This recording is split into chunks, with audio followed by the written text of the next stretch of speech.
May 2013. Off the coast of Nigeria, in the Atlantic Ocean, it was an ordinary day. Harrison Okene was 29 years old. He worked as a cook and was used to long assignments at sea. That morning, like many others, he had woken up early and started working in the kitchen. Life on board followed a routine. Everyone knew when they would wake up, when they would eat. The rhythm of the sea is different from life on land, but over time, a person adapts. That day felt no different. The ship was sailing approximately 30 kilometers off the Nigerian coast. The weather was normal. There was no storm, no emergency, at least, not from the outside. In the afternoon, a slight disturbance began on board. At first, no one thought it was serious. Minor jolts are common in maritime transport. But within minutes, the ship began to tilt in an unexpected way. Harrison was in his cabin at that moment. The metal hull shook as if it had struck something. Then a second impact followed, this time stronger. Objects fell. He tried to hold onto the wall, but the floor was shifting beneath him. When a ship begins to roll over, a person's sense of direction collapses within seconds. The lights went out. The engine fell silent. And then came the sound of water. At first, he thought it was a temporary breach. But when water began flooding in rapidly, he understood that the situation was out of control. He moved toward the door, but the corridor was no longer level. The inside of the ship had suddenly become a tilted maze. Within minutes, the vessel completely overturned. As he was dragged through the water, he reached upward. He used his arms to feel ahead, trying not to hit his head. By chance, he found a small pocket of space. Inside the inverted ship, between the ceiling and the rising water, there was an air pocket. He pushed his head into that space. He could breathe. Everything around him was pitch dark. And in that moment, he had no idea that the waiting ahead would not be measured in hours, but in days. For the first few minutes, Harrison focused only on controlling his breathing. He tried to understand how large the air pocket was. When he reached upward, his fingers touched metal. The space was not wide, but it was enough to keep his face above the water. The water had risen to his chest. His feet were completely submerged. The cold was slowly seeping into his body. He shouted, then shouted again and again. No answer came. Inside the ship, there was the sound of water moving through compartments. From time to time, metal creaked. Something fell in the distance. Air bubbles burst somewhere in the darkness. These sounds exhausted the mind, because each one felt like a warning that another collapse was about to happen. In the first hours, he tried to convince himself. They must have noticed above. They are searching now. A diver will arrive soon. These thoughts gave him something to hold on to. He tried to calculate time, but in complete darkness, time loses meaning. He could not tell whether minutes or hours had passed. Thirst quickly made itself known. The salt of the seawater burned his lips. He tried to keep his mouth closed. He focused on slowing his breathing. Moving less meant conserving energy.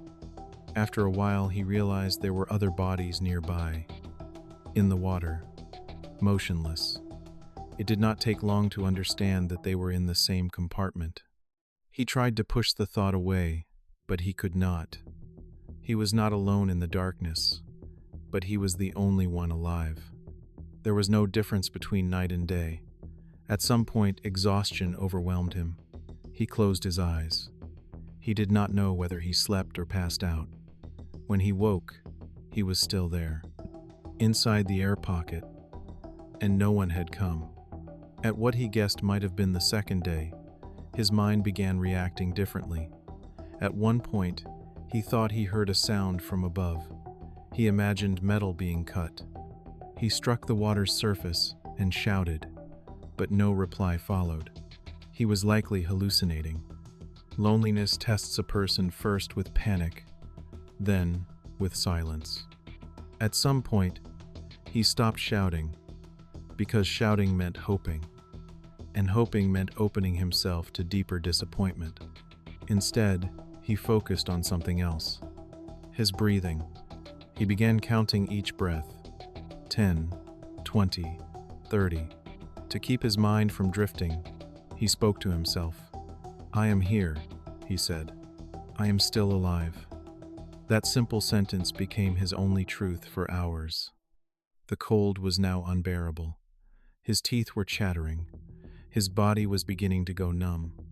The water level did not change, but the air was not increasing either. He could not calculate how much oxygen remained. That uncertainty was heavier than hunger. Then came a breaking point in his mind. Instead of waiting to be rescued, he decided to focus only on staying alive. He stopped guessing what was happening above. He stopped asking, "Why have they not found me?" He asked only one question: "What can I do right now?" The answer was simple: keep breathing. As time passed, his thoughts slowed. Panic gave way to a dull acceptance. For the first time, the idea of death entered his mind clearly. It did not terrify him. It simply stood there. But one thing was still working: the instinct to survive. And in the darkness, inside an overturned ship, clinging to nothing but a pocket of air, he fought to remain conscious. He no longer knew how much time had passed. He had stopped counting the days. Now he had only one goal. Was he conscious or drifting away? At some point, a different sound came from the water. It was not like the others. It was not the ship's metal shifting on its own. It felt as if something was touching the outer hull. At first, he thought it was another hallucination. He lifted his head and listened. The sound came again, clearer this time. He struck the surface of the water with his hand. Once, then again, then harder. In the darkness, he did not know how strong his blows were, but he felt pain in his hand. He hit the water again, and waited. A few seconds later, he heard a distant vibration, then a light. At first, it hurt his eyes. After that darkness, even a single beam was overwhelming. A silhouette appeared through the water, a mask, an oxygen tank, a moving figure. When the diver saw him, he paused for a brief moment. He likely had not expected to find someone alive. Harrison did not shout. He did not scream in relief. He simply looked into the diver's eyes. He needed to be certain he was seeing another human being. The diver pulled back. For a moment, fear returned, but a few minutes later he came back. This time, he was not alone. The rescue was not immediate. They did not pull him up right away. They first had to secure him. There was a pressure difference. A wrong move could have caused fatal complications. So everything was done slowly and carefully. This waiting felt different from the days before. This time, there were people above, real people. When he was finally removed from the ship, he rose through the water. As he approached the surface, he felt a ringing in his ears. For the first time, the sky became visible again. When he reached the surface, he took a deep breath. But that breath was not like the first one inside the air pocket. This one was calmer, the breath of a waiting that had ended. What came next was blurred. There were people on the deck. They were asking questions. A blanket was placed over his shoulders. Someone said his name. Someone checked his pulse. But in that moment, he was thinking only one thing: am I really saved? Months later, when he returned to land, he struggled to turn off the lights at night. Silence felt disturbing, because his mind was still inside that metal chamber. Everyone called it a miracle. He saw it differently. The miracle was not being rescued. The miracle was not losing consciousness in that darkness. He had survived. But the narrow walls of that air pocket remained with him for a long time. Please do not forget to like our video and subscribe to our channel.